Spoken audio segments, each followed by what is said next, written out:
What's up, everybody? Welcome to Podcast Now. I'm Alex, and I am once again joined by Tyler, and we are back for our Pirates of the Caribbean community series. This time, we're going to be ranking the female characters in the Pirates of the Caribbean franchise. Now, we're going to go over kind of what qualifies them and who we're going to put in our list, and we're going to go from best to worst. So we're going to switch it. This time around, we're going to actually do the best one first. So a couple things to point out, once again, is in 2 weeks, we are going to obviously be back. This is an every 2-week show, and we're going to be doing the same thing we did with Angelica with Blackbeard, why we hate Blackbeard. So that's going to be the next video we do. After that, Pirates 5 comes out on Blu-ray, so Tyler and I will be having a couple videos, and we'll talk about the schedule for that on the next video of exactly what we're going to be doing to cover the movie coming back out on Blu-ray. So, and also don't forget, Star Wars Community Series is starting very, very soon. In fact, in a couple of weeks, we're going to have our announcement video for that. We'll also talk about that a little bit later, but that is coming very, very soon. So, Tyler, female characters. Now, Pirates of the Caribbean is obviously known for Jack Sparrow, but they've had quite a few female characters that have been very good, and you could argue that Serina was arguably the best character in the last movie, and she was a female. So, we're going to list them off now. Who, Tyler, are our 6 candidates for this list? Elizabeth, Tiadama / Calypso, Angelica, Serina, Karina, and Sancho. My number one favorite female character is Karina from Dead Men Tell No Tales. Karina played almost the most important part of the plot for Pirates 5, where without her, they would have never been able to get to the Trident, or get access to the Trident. Sort of a twist or a shocking reveal, even though we already were saying it before the movie and came out months before, that, she's Barbossa's daughter. Just so many things, and I thought she was a very strong character, not even a female character. I don't even go by that, but she is a female. But when she's about to be hanged or hung or whatever it is, I always get those confused. But how she's still talking over everybody, and she's yelling listen to me and blah blah blah. I just thought she was a really, really good character. Definitely, in my opinion, the strongest female character, though.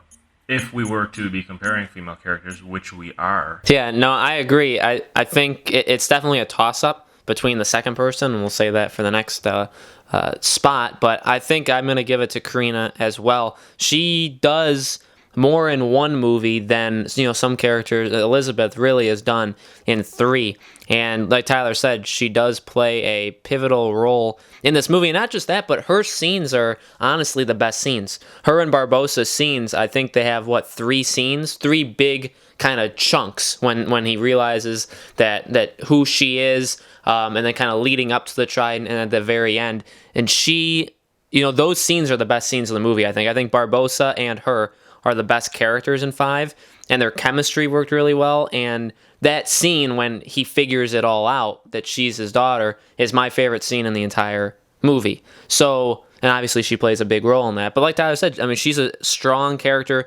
Forget the male or female part. Obviously she's very crucial to the plot. She's the whole reason. And to Tyler, what he said before, what he's even predicted about possible, future things happening in the movies with time, she's got a lot of range to her, right? Because she's really, really smart. She doesn't just study the stars, but she also can study time. So she has a lot of room to even grow from where she is. Now she can kind of dabble in a pirate life, which we'd have to see, is she okay with that? It's really interesting, I think, to think about that. But she's very good. She's easily the best character. Tyler, who's your number 2? My number 2 is Elizabeth. She's arguably the main character of the first 3 Pirates of the Caribbean films. We've said that before, where obviously Jack Sparrow, he's the main centerpiece. Things kind of revolve around him, but character arc wise, the biggest, no question, is Elizabeth. She has the biggest character development arc between Pirates 1 to the end of Pirates 3. So, I hated her in 1. kind of, sort of didn't like her in 2. Then in 3, she became much more likable, especially after she gives her speech to the brother in court. Like, that's when, in my opinion, she becomes a very strong character, and that's when I actually started. That's when I actually started to like her a lot. She's not as strong, I don't think, as Karina, because just based on like how she looks like on her face, like her expressions and stuff, she can come off weak. Where Karina, I never really saw her as weak. You could probably plead your case for her being number 1, but I think Karina definitely tops her. Yeah, I think that's probably where we're gonna get the most like responses. I think people would probably, at least first glance, even I kind of did at first glance, you'd probably want to put Elizabeth at number 1. But I think you're right. I think Karina just does a better job in 1 movie than Elizabeth did in 3. And honestly, I think that kind of hurt Elizabeth for the same reason that you said. In 1, she's pretty like not likable very much. In fact, like Will is kind of the main point of it. I mean, there's a lot of duo systems in 1, but you kind of more relate and like Will and like Jack because it's the first time you see him, and Elizabeth kind of gets left out. In 2, she's solid. She's not great. She kind of takes like a back role again. Like I think Will kind of elevates, his spot with Davy Jones having to introduce a new villain. But then in 3, hands down, like she is the main character. Everything revolves around her. They go to war and they have the entire fight sequence because of her, because of Jack technically, but because of her. And that really, like you said, that speech, that very, very long speech is a fantastic speech. And right there, like that's where you could see her true like power. And from then on, it's good. And it was nice to see her like say goodbye to everybody. Like that was an emotional scene. And then seeing her in 5, which we said that we thought she'd be in 5. Only wants to say it. Seeing her in 5, like it brings back memories, which does say something to her character that like we like seeing her again. So I think seeing her again in 5 and possibly seeing her in 6, I think she would come back for a 6. That does help her character, although I think 1 and 2 hurt her, and that's why Karina's tops her. Tyler, who's your number 3? My number 3 is Tiadama, but not really Tiadama. I mean, I do like Tiadama, the character. Like how she's almost comparable to Jack Sparrow level, like insanity, which I like. But I really liked when she was Calypso, not when she's huge. And she's like, "For Geely," and I don't even know what she's saying. But when she's meeting like with Davy Jones and stuff, and then she that act is gone, and then it's like how she really is, and the whole backstory of Calypso, and what she did to Davy Jones and all that. Like I love that. Where I almost gave her the number 2 slot over Elizabeth, but I mean Calypso, like just what she did to Davy Jones and all that stuff. But then like I think that's like the best part of the entire Pirates of the Caribbean story, like Davy Jones and like his tragedy with Calypso. I think that's the best part, because like she in a way like kind of fools him, even though she actually did love him, but she didn't show up. But her excuse is, "It's my nature," which isn't really a good excuse, but she actually did love Davy Jones. He loved her, and she wasn't there, and blah blah blah. So then things happened. He turned cruel, and then we got the Davy Jones that we know. But it's just an insane story because they both love each other still, but yet feel betrayed by each other too at the same time. So I think it's just a very like when Will's like, "Who was the one who betrayed you? Say his name," and she says Davy Jones, like all that stuff. Just like how she like looks, like with that quick look and stuff. I don't know. She's a really good character.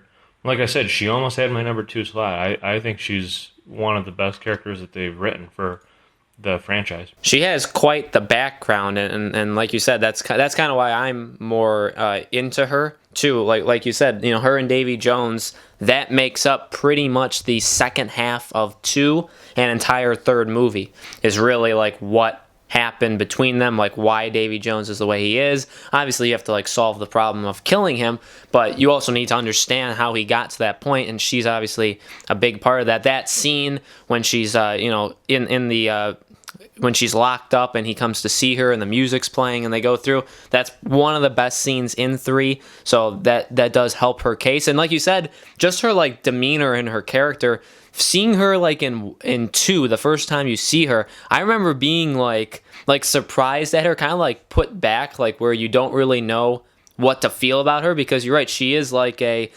Jack kind of character where she's super, super weird, right? The first time you see her, like the way she talks and the way she walks and acts, it's like we've never actually seen a character like this other than maybe Jack as the closest comparable. Then, she gives him dirt, but she also starts to like tell the story like very cryptically, right? That Davy Jones loved a woman, and Gibbs says it was the sea, and she says, different story, same version. So like she starts to kind of play that game. So there's like mystery behind her. And I think that also helps her character, that she's not fleshed out immediately when we see her. She kind of gets there over the length of 2 films, one of the only female characters to be in more than one film, which I actually think, unlike Elizabeth, I think that helps her case.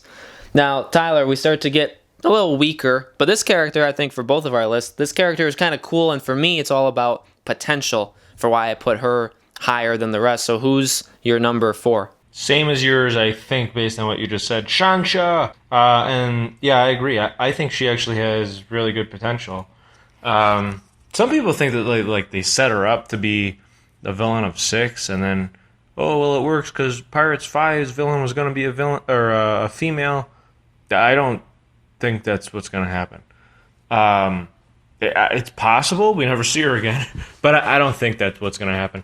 I actually like the way that I used her for my official, not official Disney version.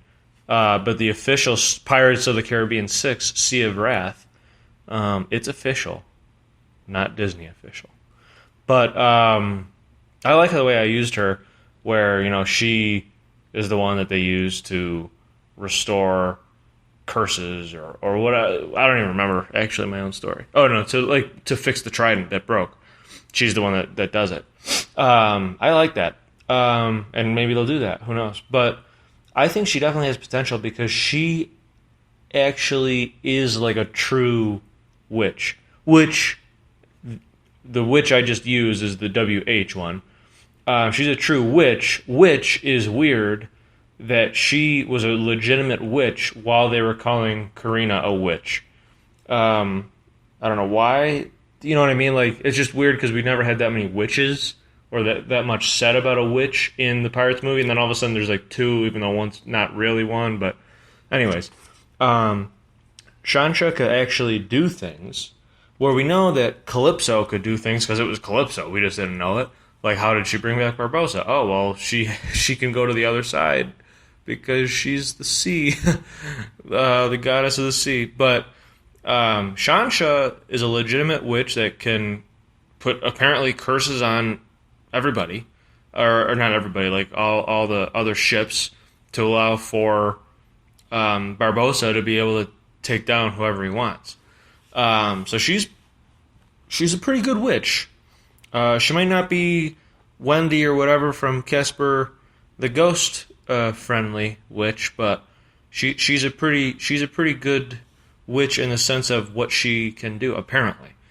And do I remember right that she was imprisoned by the British? I wonder how that's going to go. Right, yeah, because, they basically get destroyed, at least the people that were, like, right above her in capturing her. And wasn't that because of her?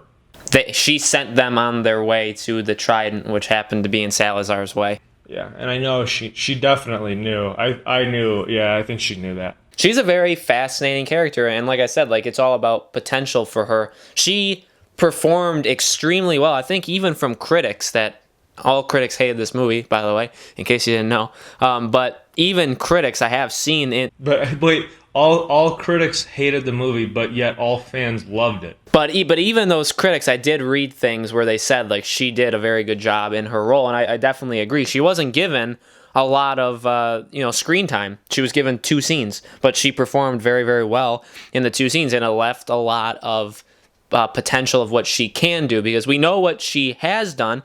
Some people still think that she is the one who put the curse on Jack.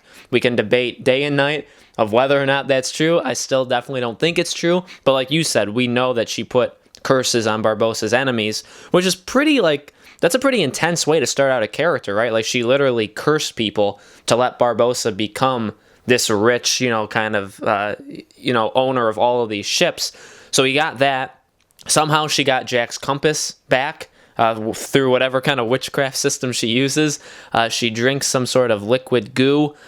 She knows a lot about many things. She talks about how like Salazar can't step on land, so she knows stuff. And then, like you said, like she also said with the whole witch thing, when she said like when they told her Karina escaped, and she's like, she's no witch. And so like you're right, it's very evident like she's clearly and obviously the creepy mystical witch, and yet they somehow think that Karina is exactly the same way, even though it's clear that both of them are very different.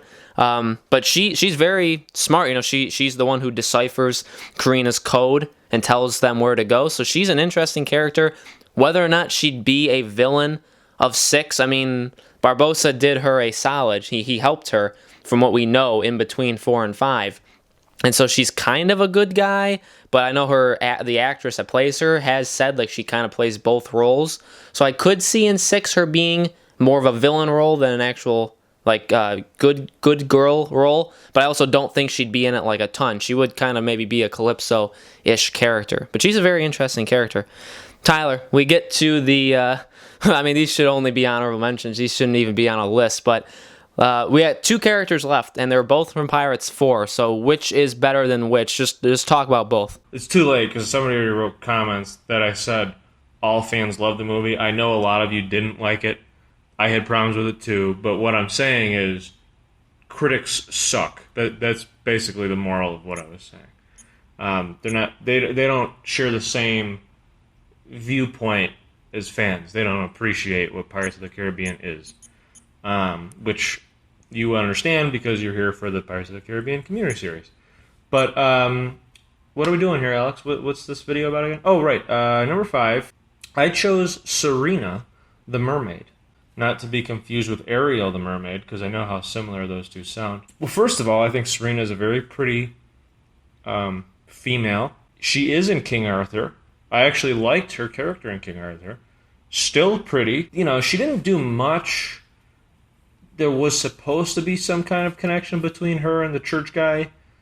I didn't really feel it. I didn't really feel anything from Pirates, whatever number it was that I erased from my memory. In fact, I wrote down Selena because it's like fragmented memories, so I don't even know her real name, but I'm pretty sure it's Serina. And I know she has 2 arms and a fish bottom, I believe.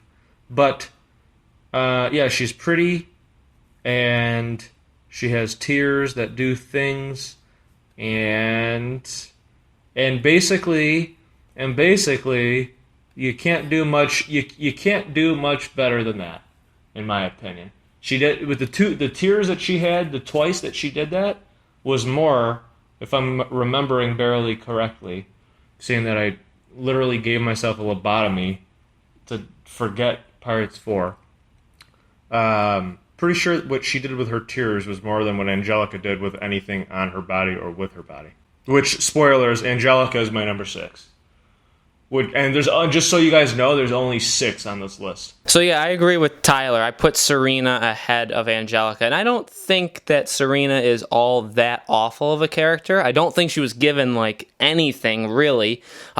They try and make her character kind of like deep, right? With Philip the priest, where she tries to save, or she does save him. That you don't really even realize the first time. At least I didn't even realize that she pushed him out of the way. And they go through the whole love thing that I feel like it was obviously forced and I think that's why I wouldn't even say it's her fault, because they did completely force that relationship on us. It had really no time to grow. It had like 20 minutes to grow. But she doesn't play like the most meaningless role to the movie, unlike Angelica. She kind of does stuff. It's a mermaid's tear that is what like you need for the Fountain of Youth. So technically, she's not special. It's any mermaid. She's just the one that happened to get captured. But then she does make the kind of good moral choice at the end when Jack's looking for the tear to try and save Angelica, and she comes out and she says, "Do not waste my tear." So I mean, she does have some redeemable qualities. She saves Philip again when she kisses him, and he can now breathe underwater, and then that whole random thing.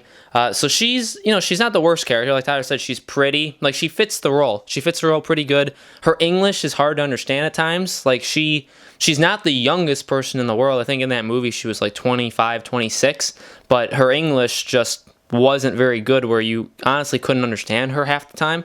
But, she was trying. That's maybe just not the best casting decision on them. So I don't think she was obviously the worst. Tyler, who? Angelica was the worst. Would you like to give like a 3-word reason why? Go watch our other video. Angelica was the worst, and we have an entire video to prove to you guys. Although Tyler, that video, and we'll talk about it next video because of the Blackbeard one, that Angelica one is the most like very split in terms of people's response to it. Very, very split. So that is our list of the female characters in the Pirates of the Caribbean franchise. Let us know, obviously, what your lists are in the comments below. Do not put Angelica any higher than 6. So do that. Make sure, again, you stay tuned for all the stuff we have coming in the future. In 2 weeks, we're going to be talking about Blackbeard, why we hate him, very much in the same style we did Angelica. And then we'll go forward from there, most likely being Pirates 5 Blu-ray content. Tyler and I will have several videos of that. The Star Wars Community Series starts very, very soon, but we're going to have an announcement video, a special announcement video, separate, talking about the whole thing. So look out for that in a couple weeks as well. Make sure to subscribe to our YouTube channel, Podcast Now, like and share this video. We will see you guys for the next Pirates of the Caribbean Community Series video.